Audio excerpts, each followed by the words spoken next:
Hidup ini adalah kesempatan.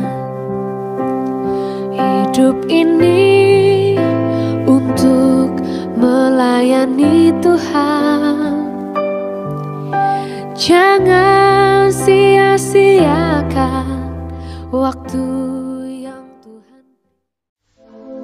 Ketika Ahab memberitahukan kepada Isabel segala yang dilakukan Elia, dan perihal Elia membunuh semua nabi itu dengan pedang, maka Isabel menyuruh seorang suruhan mengatakan kepada Elia, "Beginilah kiranya para Allah menghukum aku.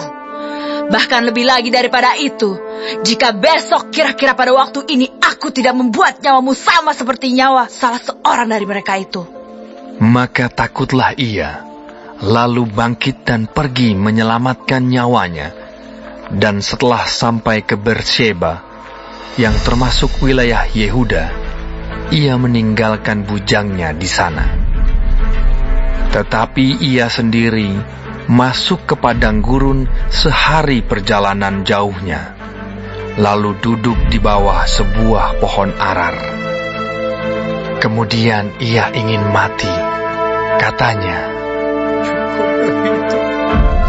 "Sekarang, ya Tuhan, ambillah nyawaku, sebab aku ini tidak lebih baik daripada nenek moyangku."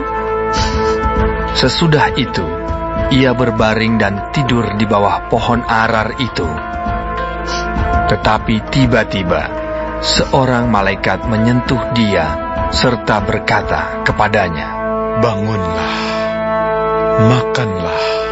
Ketika ia melihat sekitarnya, maka pada sebelah kepalanya ada roti bakar dan sebuah kendi berisi air. Lalu ia makan dan minum, kemudian berbaring pula. Tetapi malaikat Tuhan datang untuk kedua kalinya dan menyentuh dia serta berkata, "Bangunlah, makanlah, sebab kalau tidak, perjalananmu nanti terlalu jauh bagimu." Maka bangunlah ia, lalu makan dan minum. Dan oleh kekuatan makanan itu, ia berjalan 40 hari 40 malam lamanya, sampai ke gunung Allah, yakni Gunung Horeb. Di sana masuklah ia ke dalam sebuah gua dan bermalam di situ. Maka firman Tuhan datang kepadanya, demikian, "Apakah kerjamu di sini, hai Elia?" Jawabnya, "Aku bekerja segiat-giatnya bagi Tuhan, Allah semesta alam.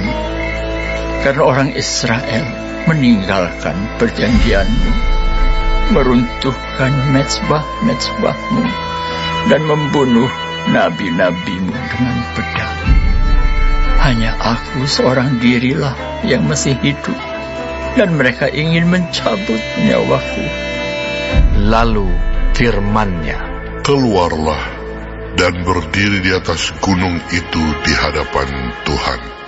Maka Tuhan lalu, angin besar dan kuat yang membelah gunung-gunung dan memecahkan bukit-bukit batu, mendahului Tuhan. Tetapi tidak ada Tuhan dalam angin itu. Dan sesudah angin itu, datanglah gempa. Tetapi tidak ada Tuhan dalam gempa itu. Dan sesudah gempa itu, datanglah api. Tetapi tidak ada Tuhan dalam api itu. Dan sesudah api itu, datanglah bunyi angin sepoi-sepoi basah. Segera sesudah Elia mendengarnya, ia menyelubungi mukanya dengan jubahnya, lalu pergi keluar dan berdiri di pintu gua itu. Maka datanglah suara kepadanya yang berbunyi, "Apakah kerjamu di sini, hai Elia?" Jawabnya, "Aku bekerja segiat-giatnya bagi Tuhan, Allah semesta alam. Karena orang Israel meninggalkan perjanjian-Mu, Tuhan mezbah-mezbahmu dan membunuh nabi-nabimu dengan pedang. Hanya aku seorang dirilah yang masih hidup, dan mereka ingin mencabut nyawaku. Firman Tuhan kepadanya, Pergilah, kembalilah ke jalanmu, melalui padang gurun ke Damsyik. Dan setelah engkau sampai, engkau harus mengurapi Hazael menjadi raja atas Aram. Juga Yehu, cucu Nimsi, haruslah kau urapi menjadi raja atas Israel. Dan Elisa bin Safat dari Abel Mehola, harus kau urapi menjadi nabi menggantikan engkau.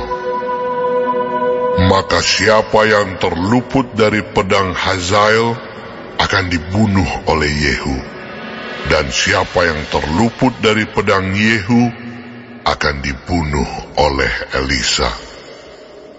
Tetapi aku akan meninggalkan 7.000 orang di Israel, yakni semua orang yang tidak sujud menyembah Baal, dan yang mulutnya tidak mencium dia. Setelah Elia pergi dari sana, ia bertemu dengan Elisa bin Safat yang sedang membajak dengan 12 pasang lembu, sedang ia sendiri mengemudikan yang ke-12. Ketika Elia lalu dari dekatnya, ia melemparkan jubahnya kepadanya. Lalu Elisa meninggalkan lembu itu dan berlari mengikuti Elia. Katanya, biarkanlah aku mencium ayahku dan ibuku dahulu, lalu aku akan mengikuti engkau. Jawabnya kepadanya, Baiklah, pulang dahulu, dan ingatlah apa yang telah kuperbuat kepadamu. Lalu berbaliklah ia daripada Elia. Ia mengambil pasangan lembu itu, menyembelihnya, dan memasak dagingnya dengan bajak lembu itu sebagai kayu api. Ia memberikan daging itu kepada orang-orangnya, kemudian makanlah mereka. Sesudah itu, bersiaplah ia, lalu mengikuti Elia dan menjadi pelayannya. Baik, sebelum mengakhiri firman Tuhan hari ini, kita sama-sama berdoa. Bapa kami yang di surga, dikuduskanlah nama-Mu. Datanglah kerajaan-Mu. Jadilah kehendak-Mu di bumi seperti di sorga. Berikanlah kami pada hari ini makanan kami yang secukupnya, dan ampunilah kami akan kesalahan kami,